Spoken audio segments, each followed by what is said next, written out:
Hello मित्रों, नमस्कार। आप सबने स्वागत है આપણી આ YouTube ચેનલમાં। હું છું જગદીશ સર। મિત્રો, જવાહર નવોદય વિદ્યાલય પ્રવેશ પરીક્ષા વર્ષ 2026 ધોરણ 6 ના ઓનલાઈન ફોર્મ ભરવાનું ચાલુ છે। મિત્રો, આજનો વિડિયો જે હું લઈ આવ્યો છું અને જે આજના વિડિયોમાં જે હું તમને જણાવવા જઈ રહ્યો છું એ છે કે ઓનલાઈન ફોર્મ ભરવા માટે ઘણા લોકોને ઘણા વાલીઓને સમસ્યા ઊભી થાય છે। ફોર્મ જલ્દીથી સબમિટ નથી થતું, ફોર્મ ભરવામાં મુશ્કેલી પડે છે। તો આજના વિડીયોમાં હું તમને ગાઈડલાઇન્સ આપીશ, માર્ગદર્શન આપીશ કે તમે શું શું બાબતો ધ્યાન રાખવી ફોર્મ ભરવાથી પહેલા, જ્યારે તમે ફોર્મ ભરવા બેસો ત્યારે કઈ કઈ બાબતો ધ્યાન રાખવી જેથી કરીને તમને ફોર્મ ભરવામાં કોઈ મુશ્કેલી ઊભી ન થાય અને તમારો ફોર્મ જલ્દીથી સબમિટ થઈ જાય, જલ્દીથી ભરાઈ જાય। ચાલો મિત્રો, શરૂઆત કરીએ આજના વિડીયોની અને જાણીએ આપણે એ મહત્વની બાબતો। સૌથી પહેલા મેં જે રીતે લખ્યું છે જવાહર નવોદય વિદ્યાલય પ્રવેશ પરીક્ષાના ફોર્મ ભરવા માટે જરૂરી ગાઈડલાઇન્સ। સૌથી પહેલી ગાઈડલાઇન છે મિત્રો, ફોર્મ ભરવા માટે બની શકે તો એવો સમય પસંદ કરો જ્યારે ઇન્ટરનેટ પર ઓછી ટ્રાફિક હોય, એટલે સવારે 5 થી 8 અને રાત્રે 11 વાગ્યા પછી। મિત્રો, જ્યારે તમે ફોર્મ ભરવા માટે બેસો તો એવો સમય તમારે પસંદ કરવો જેથી કરીને એ ફોર્મ ભરવા ટાઈમે ઇન્ટરનેટ પર ઓછી ટ્રાફિક હોય। આપણે સૌ જાણીએ છીએ કે દિવસના ભાગમાં તો લગભગ બધા લોકો ઉપયોગ કરતા હોય ઇન્ટરનેટ, એટલે ઘણી બધી ટ્રાફિક થતી હોય, લોડ આવતું હોય વેબસાઇટ ઉપર, એટલે આપણું ફોર્મ સબમિટ ન થતું હોય। તો મિત્રો, આ જે સમય છે ને સવારના 5 થી 8 અને રાતના 11 વાગ્યા પછી, આ સમય બેસ્ટ ટાઈમ છે જ્યાં બહુ ઓછા લોકો ફોર્મ ભરતા હોય છે અથવા જાગતા હોય। તો આ સમય તમારે પસંદ કરો જેથી કરીને તમારો ફોર્મ ઝડપથી ભરાઈ જાય, કોઈ પ્રોબ્લેમ ના આવે। ત્યારબાદ છે બીજું છે, બની શકે તો ફોર્મ કોમ્પ્યુટર કે લેપટોપ પર સારા ઇન્ટરનેટ કનેક્શન હોય ત્યારે ભરવું, બની શકે તો મોબાઈલથી ભરવાનું ટાળો। મિત્રો, ફોર્મ ભરવા ટાઈમે ફોર્મ હંમેશા ધ્યાન રાખવાનું કે લેપટોપ અને આપણે જે કોમ્પ્યુટર છે ડેસ્કટોપ એના પર જ ભરવું શક્ય બને તો, કારણ કે તમે જે તે વિગતો જે ટાઈપ કરો છો એ તમે વ્યવસ્થિત તમે જોઈ શકો, તમને ખબર પડે કે મેં શું વિગતો ભરી છે। મોબાઈલથી આપણે ભરી તો શકીએ ફોર્મ, કોઈ પ્રોબ્લેમ ના આવે, પણ ઘણીવાર વિગતો ભૂલાઈ જાય, વિગતો આડી અવડી થઈ જાય તો પછી પ્રોબ્લેમ ઊભો થાય છે। તો ફોર્મ ભરવા માટે હંમેશા કોમ્પ્યુટર કે લેપટોપનો ઉપયોગ કરો અને ઇન્ટરનેટ કનેક્શન સ્પીડમાં હોવું જોઈએ। ઘણીવાર ઇન્ટરનેટ કનેક્શન સ્લો આવતું હોય તો સાઇટ ચાલે નહીં, બરાબર? તો આ છે બીજો મુદ્દો। ત્રીજો મુદ્દો છે ફોર્મને માઇક્રોસોફ્ટ એડ્જ એટલે ગૂગલ પરથી જ ભરવું। ઘણા બધા અલગ અલગ સાઇટો હોય છે, ત્યાંથી ભરતા હોય છે, તો માઇક્રોસોફ્ટ એજ એટલે ગૂગલ પરથી જ ભરવું। ચોથો મુદ્દો છે ફોર્મ ભરવાથી પહેલા બ્રાઉઝરની કેચ કૂકીને સાફ કરી નાખવી, એટલે જૂની વિગતો હોય, ઘણી જૂની કેચ ફાઇલ્સ પડી હોય, કૂકીઝ પડી હોય। મિત્રો, કૂકીઝ આ ઇંગ્લિશ શબ્દ છે અને કેચ પણ ઇંગ્લિશ શબ્દ છે, બરાબર? એટલે જૂની જે હિસ્ટ્રી હોય, ઘણા બધા એ વિગતો પડી હોય, તો એ ફાઇલ્સને છે ને રિફ્રેશ કરી અને ક્લિયર કરી નાખવાની જેથી કરીને તમે ફોર્મ ભરવામાં સરળતા રહે। પાંચમો મુદ્દો છે ઓટીપી લોડ થાય, જ્યારે તમે આધાર નંબર એન્ટર કરો ને ઓટીપી લોડ થાય ત્યારે રાહ જુઓ, વારંવાર રિફ્રેશ ન કરો કે વારંવાર ક્લિક ન કરો। ઘણીવાર લોકો શું કરતા હોય છે, ફટાફટ ક્લિક કરતા હોય છે, ક્લિક ન કરો જેથી કરીને ઓટીપી ચાલ્યો જાય, ઘણીવાર મિસ થઈ જાય।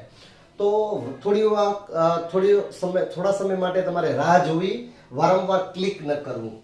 છઠ્ઠો મુદ્દો છે એક જ સિસ્ટમથી અધૂરું રહી જતું ફોર્મને ન ભરવું, થોડા સમય માટે વિરામ લેવો, અન્યથા સિસ્ટમમાં તમારો ડેટા બ્લોક થઈ જવાના ચાન્સ વધી જશે। ઘણીવાર શું થાય છે, આપણું ફોર્મ અધૂરું રહી જતું હોય ઇન્ટરનેટ કનેક્શન અથવા કાંઈ પણ બીજી અન્ય બાબતોના કારણે। તો એવા સમયે ઘણા લોકો શું કરતા હોય છે, વારંવાર એક જ સિસ્ટમથી ફોર્મ ભરતા હોય છે, સમય ન આપતા હોય, વચમાં ગેપ ન રાખે। તો આવા સમયે મિત્રો તમારે થોડોક ટાઈમ વિરામ લેવાનો અને થોડા સમય પછી જ ફોર્મ ભરવું। ઘણીવાર આ વારંવાર ફોર્મ ભરવાથી, વારંવાર સેમ ડેટા એન્ટર કરવાથી તમારો ડેટા બ્લોક પણ થઈ શકે, ચાન્સ વધી જાય છે। તો બરાબર છે મિત્રો, આ બાબત ખાસ ધ્યાન રાખવી। સાતમો મુદ્દો છે ફોર્મ ભરવાથી પહેલા બધા જ પ્રમાણપત્રો અને વિગતોને તૈયાર રાખવી, જેમ કે ફોટો, સહીની સાઈઝ બદલવી વગેરે। આપણે જ્યારે ફોર્મ ભરીએ છીએ ત્યારે મિત્રો આપ સૌ જાણો છો કે ફોર્મ માટે અમુક સાઈઝ અપલોડ કરવાની હોય છે, જેવી કે ફોટો છે તો 10 KB થી 100 KB, તો એ પહેલેથી તૈયાર કરી રાખી દેવાનું। હવે જ્યારે ફોર્મ ભરવા માટે બેસો, જ્યારે આવે ત્યારે તમે સાઈઝ ચેન્જ કરવા જશો એટલે સમય હાલ્યો જશે, બરાબર, એટલે ફરીથી તમારું ફોર્મ સબમિટ નહીં થાય. તો આ મુદ્દો ખાસ ધ્યાન રાખવાનો મિત્રો. આ બધું પહેલે વિગતો તૈયાર રાખવાની અને પછી જ ફોર્મ ભરવા બેસવું. 8મા નંબરનો મુદ્દો છે મિત્રો, તમારી માહિતીને સેવ કરી નાખવી, જેથી કરીને જ્યારે લોગ આઉટ, કદાચ ઇન્ટરનેટ કનેક્શન ઓછું થાય અને લોગ આઉટ થઈ ગયું તો તમારી માહિતી સેવ રહે. બરાબર, આ ખાસ મુદ્દો યાદ રાખવાનો મિત્રો. 9મો મુદ્દો ખાસ અને વેરી ઇમ્પોર્ટન્ટ મુદ્દો તમને જણાવું મિત્રો. ફોર્મ સબમિટ થયા પછી કોંગ્રેચ્યુલેશન સ્ક્રીન ઉપર આવી જાય છે. કોંગ્રેચ્યુલેશન અને રજીસ્ટ્રેશન નંબર આવે તો જ સબમિટ થયું ગણાય. ઘણા લોકો શું વિચારે છે, મારું ફોર્મ સબમિટ થઈ ગયું. ના, ફોર્મ સબમિટ ત્યારે જ થશે જ્યારે કોંગ્રેચ્યુલેશન અને રજીસ્ટ્રેશન નંબર તમારા સ્ક્રીન ઉપર દેખાય તો જ. અને આ જે ફોર્મ જે સબમિટ થાય એની ફોર્મની PDF સેવ કરી લેવી અથવા તેની પ્રિન્ટ કઢાવી લેવી અને સાચવી રાખવી. રજીસ્ટ્રેશન નંબર સાચવી રાખવા, હોલ ટિકિટ કઢાવવા જરૂર પડશે. આ જ્યારે રજીસ્ટ્રેશન નંબર છે ને, તમારે જ્યારે પરીક્ષા નજીક આવશે ત્યારે તેના માટે હોલ ટિકિટ, જે તમારે પરીક્ષામાં બેસવા માટે હોલ ટિકિટ જોઈશે ને, એ હોલ ટિકિટ માટે આ રજીસ્ટ્રેશન નંબર ફરજિયાત જોઈશે મિત્રો. એટલે આ સાચવી રાખવા. અને લાસ્ટમાં 10મા નંબરનો મુદ્દો મેં એ લખ્યો નથી, પણ તમને જણાવી દઉં. જ્યારે પણ તમે ફોર્મ ભરવા બેસો ને ત્યારે મિત્રો બધી વિગતો તૈયાર કરી અને જે ચોક્કસ નક્કી ટાઈમમાં તમારે નક્કી રાખવાનું કે આટલા ટાઈમમાં હું ભરી લઈશ. આ શું છે એનું કારણ કહું. જો તમે વચમાં ગેપ રાખો છો, સમય વચમાં વાતો કરવામાં કે બીજો કંઈકમાં બગાડો છો, તો પછી સાઇટમાં જ્યારે ફોર્મ સબમિટ કરવા જાઓ, એડિટ અને સબમિટ કરવા જાઓ ને, ત્યારે તમારું ફરીથી પેજ જે છે ને, મેઇન પેજ ઉપર તમે આવી જાઓ છો. ફોર્મ સબમિટ નથી થતું. એટલે સમય વચમાં ગેપ નહીં આપવાનો, વધારે સમય વધુ સમય ટાળવો. એક જ ચોક્કસ સમયમાં તમારે ફરજિયાત ફોર્મ જમા કરી નાખવાનું, સબમિટ કરી લેવાનું. બરાબર છે મિત્રો? તો આ હતા મહત્વના 10 મુદ્દા. આશા રાખું કે મિત્રો તમને આ મુદ્દાઓ ગમ્યા હશે, તમને સમજાયા હશે.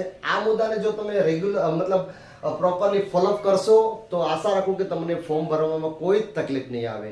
મળીશું નેક્સ્ટ વિડીયોમાં, જાણીશું આવી નવી અપડેટ. હા મિત્રો, જતા પહેલા નવોદય ઓનલાઈન કોચિંગમાં જો જોડાવા માંગતા હો તો મારી YouTube ચેનલને સબસ્ક્રાઇબ કરવાનું ભૂલજો નહીં. અને મારો જે WhatsApp ગ્રુપ છે એનામાં તમને ફ્રી કોચિંગ સંપૂર્ણ નવોદયની તૈયારી મળશે. ફરીથી મળશું નેક્સ્ટ વિડીયોમાં આવી જ અપડેટ સાથે. થેન્ક યુ, ધન્યવાદ.